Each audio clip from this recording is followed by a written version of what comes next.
Je tiens tout d'abord à me présenter. Michel Doucet, je suis le directeur de l'Observatoire international des droits linguistiques et je vous souhaite la bienvenue aujourd'hui au colloque Égalité et autonomie, le passé, le présent et l'avenir de l'article 16.1.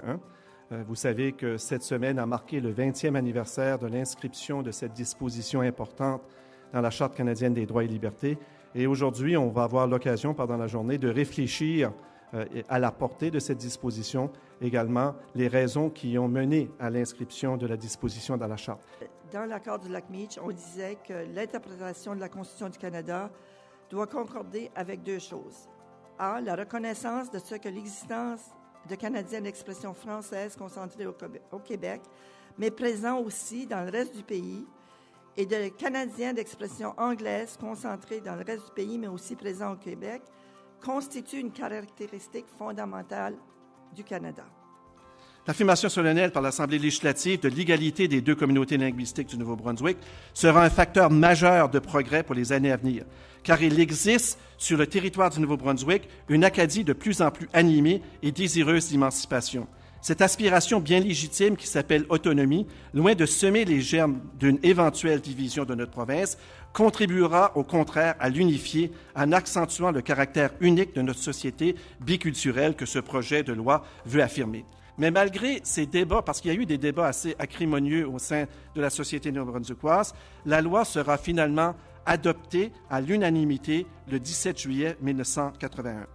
Mais une fois adoptée, la loi semble avoir sombré dans l'oubli collectif et ne donnera aucun résultat concret, sauf peut-être pour ce qui concerne la création d'un fonds de fiducie pour le nouveau journal provincial de l'époque. Cette disposition-là a été soumise, tout l'accord de Charlottetown avait été soumis à un référendum national, mais au Nouveau-Brunswick, l'accord de Charlottetown avait également été soumis à un référendum et dans la province du Nouveau-Brunswick, 62% des Néo-Brunswickois avaient donné, c'était la seule province d'ailleurs à donner son accord à l'entente de Charlottetown, mais 62% des Néo-Brunswickois avaient dit oui, ce qui voulait dire qu'on disait oui également à l'enchâssement de l'article 16.1. Et si vous regardez, vous allez voir que les majorités dans les circonscriptions majoritairement francophones étaient très élevées, pratiquement unanimes. Et je crois, et dans les circonscriptions anglophones, c'était plus partagé. Donc, probablement que le vote acadien a certainement joué un rôle prépondérant pour l'adoption de l'article 16.1. Le gouvernement avait alors donc un mandat clair de négocier l'enchâssement de l'article 16.1, ce qui se fit avec l'approbation du gouvernement fédéral le 12 mars 1993. Pour le gouvernement provincial, peut-être qu'à l'époque, le pari de l'inscription de l'article 16.1 était peut-être pas perçu comme étant très dangereux. On vivait à l'époque des décisions de la Cour suprême du Canada dans la trilogie de 1996, où la Cour avait précisé que les tribunaux devaient aborder les droits linguistiques d'une manière distincte des autres droits. Plus particulièrement, les tribunaux devaient hésiter à servir d'instruments de changement dans le domaine des droits linguistiques et les aborder avec plus de retenue. Donc, pour le gouvernement provincial, la Cour suprême disait, envoyait un message quand même assez clair dans la trilogie de 86, que si on voulait l'augmentation des droits linguistiques et une interprétation généreuse, il ne fallait pas se tourner vers les tribunaux, mais de regarder plutôt vers le gouvernement provincial. Elle laisse présager, d'une certaine façon, que la reconnaissance de droits collectifs est tout simplement symbolique.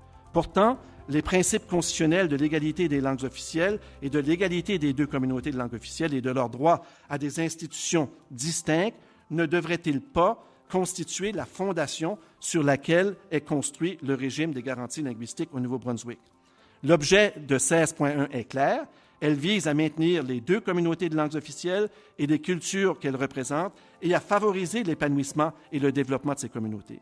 Cet objet entraîne des conséquences concrètes et impose notamment au gouvernement provincial l'obligation de prendre des mesures destinées à s'assurer que la communauté de langue officielle minoritaire ait un statut et des droits et privilèges égaux à ceux de la communauté de langues officielles. Il appelle également un débat au niveau de ce qu'on entend par dualité. Certaines personnes croient que la dualité, ça veut dire un dédoublement. Qu'on devra avoir des routes pour les francophones, des routes pour les anglophones, qu'on devra avoir une régie des alcools pour les francophones. C'est pas ça, la dualité. La dualité, c'est pas le dédoublement. La dualité, c'est tout simplement le reconnaître, le droit à la communauté minoritaire de pouvoir gérer les institutions qui sont essentielles à sa survie. Il semble également, ou il confère également, si la question se pose, des droits collectifs, alors que les autres garanties constitutionnelles, de même que les lois sur les langues officielles, elles, garantissent pour leur part des droits individuels.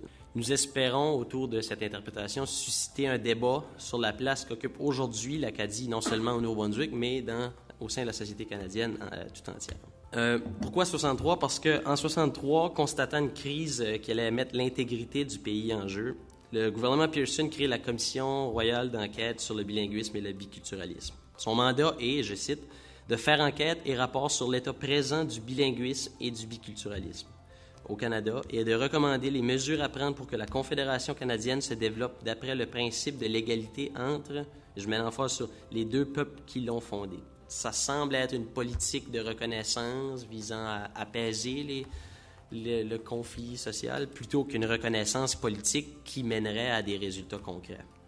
Meech échoue, Charlottetown échoue et, comme ça a déjà été mentionné, 16.1 est la victorieuse, c'est celle qui survit. Il nous montre à quel point nos sociétés contemporaines ne sont plus seulement marquées par les tensions nées des inégalités entre classes sociales, mais aussi par les tensions nées d'un autre type d'inégalité, les inégalités face au risque de la vie, les risques en termes de santé, en termes d'environnement, en termes d'emploi. Mais on pourrait aussi ajouter en termes linguistiques. Peur d'en perdre son latin, entre guillemets, ou de tout simplement perdre son français quand on est en situation minoritaire. Or, on pourrait dire que si le Canada, dans l'élaboration de ses politiques linguistiques, s'est particulièrement intéressé à la crainte des individus, et je pense que Darius comme Michel l'ont bien montré, il a quand même laissé largement de côté les craintes collectives. À travers des politiques de reconnaissance, on en arrive à l'absence à la fois d'une définition de ces communautés. Quand on s'intéresse aux textes légaux, à la Constitution, où se trouvent les communautés? Où sont-elles désignées? On ne les désigne pas, et c'est un casse-tête, et je pense que Michel a bien insisté sur cette question. On n'arrive pas à désigner les communautés. Ces communautés sont tout simplement inexistantes dans les textes de loi, la législation. Elles ne sont pas reconnues politiquement. Ça, c'est bien clair. Et finalement, le deuxième élément, c'est corollaire du premier. Il n'existe pas au Canada de gouvernance communautaire. S'il n'existe pas de communauté, il ne peut exister de gouvernance communautaire. Donc il est assez difficile, assez problématique de parler dans ce contexte-là de gouvernance communautaire. Si on ne peut pas, finalement, quand on est une communauté, choisir ses gouvernants et choisir aussi les secteurs dans lesquels on souhaite investir le bien public de la collectivité. Finalement, les francophones ne peuvent pas décider que l'éducation est plus importante que, je ne sais pas moi, l'asphaltage des routes, pour reprendre l'exemple qui a été proposé tout à l'heure.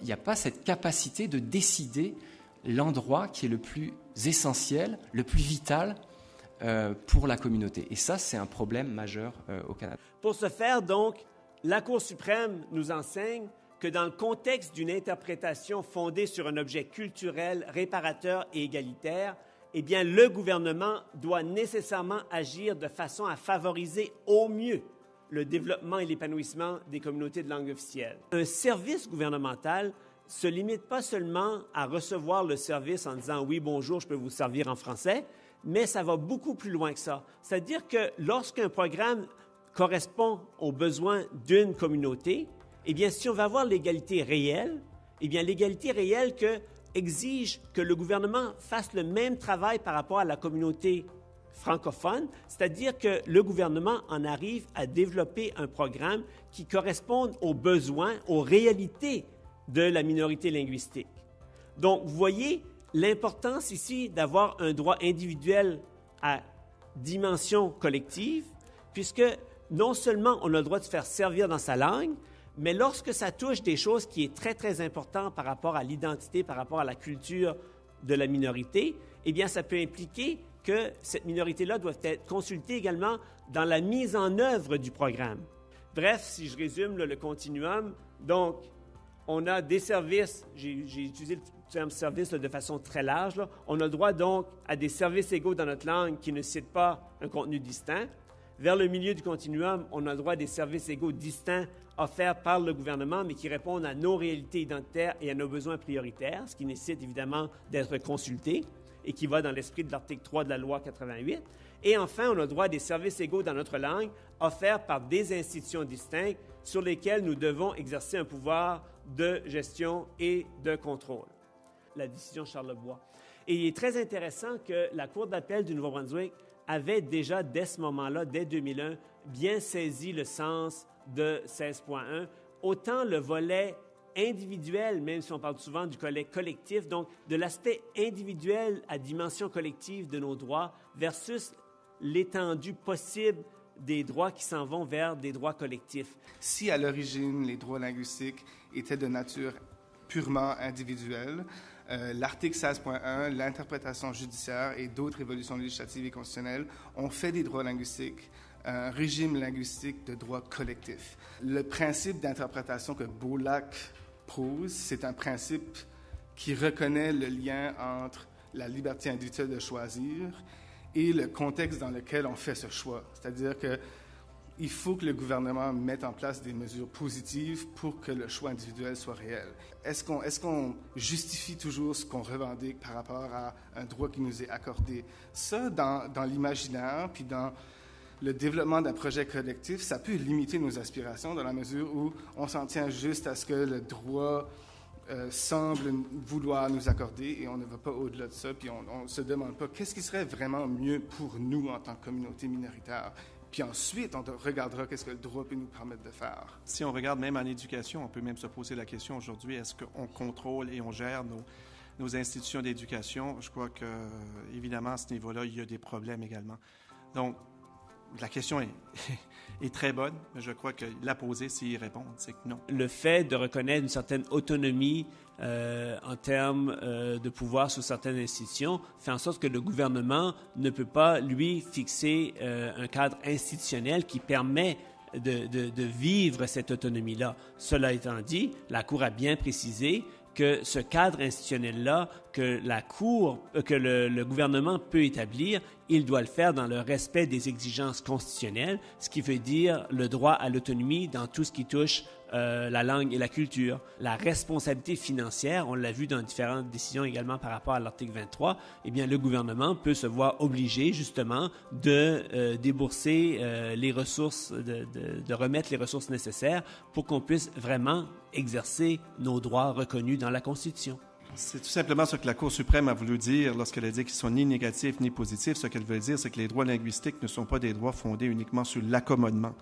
Ce sont des droits fondamentaux, ce sont des droits qui imposent une obligation positive sur le gouvernement d'agir. Donc, c'est dans ce sens-là qu'elle l'a dit. C'est finalement l'exemple typique de où en sont nos communautés. C'est-à-dire qu'on est obligé de se poser constamment la question de savoir si l'année prochaine, on aura le financement suffisant pour pouvoir continuer nos activités, nos actions à destination des communautés.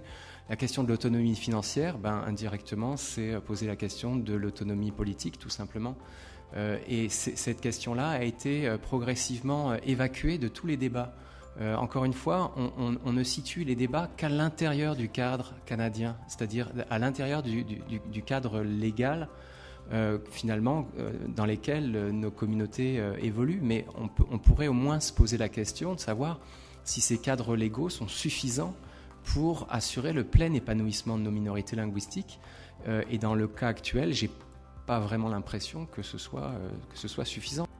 L'anniversaire que nous célébrons est le résultat d'un fort leadership qui a été exercé par des femmes et des hommes qui ont compris la valeur et la nécessité de protéger nos deux langues officielles et les cultures qui y sont associées et nos deux communautés de langues officielles.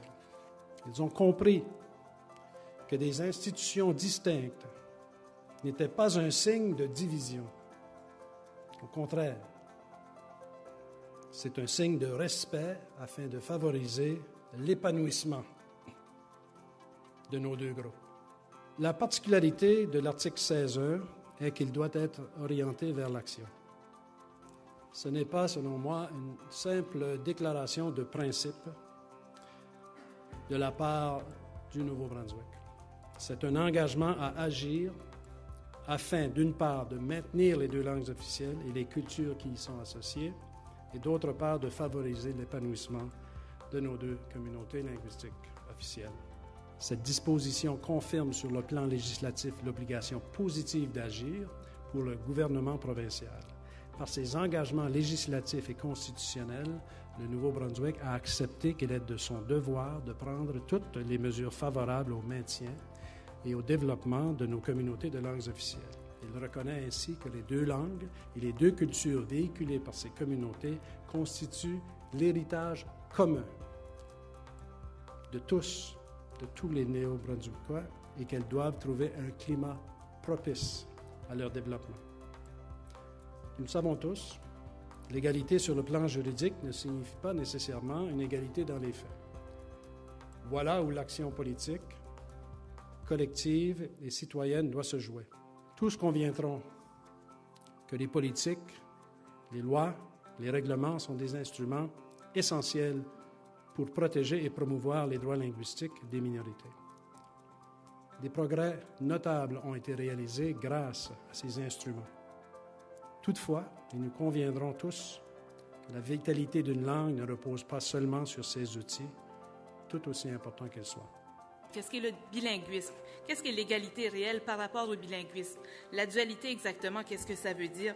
Ce sont des concepts qui sont assez complexes et qui nécessitent une certaine réflexion afin de pouvoir bien les comprendre et ensuite bien les expliquer. Aussi, j'ai l'impression dans les médias anglophones qu'on traite beaucoup la question linguistique comme toute autre question, que ce soit par exemple une question financière, parce qu'on fait souvent le parallèle entre comment est-ce que ça coûte. Je pense qu'on accorde beaucoup plus d'importance sur toute la question financière de chacune des mesures qui peuvent être adoptées, qui peuvent être prises. Mon père était québécois, ma mère est anglophone de Moncton. À l'époque où je commençais l'école, l'idée dans les familles exogames, c'était on met les enfants dans l'immersion, on parle anglais à la maison, puis tout va être correct avec la langue. Maintenant, grâce à Rodrigue Landry et à des autres chercheurs, on sait que la solution idéale, c'est de mettre l'enfant dans une école francophone, puis l'anglais va s'occuper de soi-même dans la société.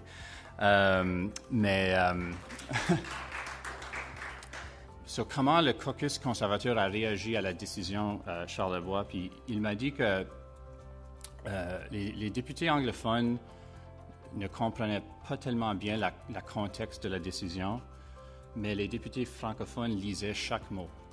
Et je pensais un peu la même chose dans les médias.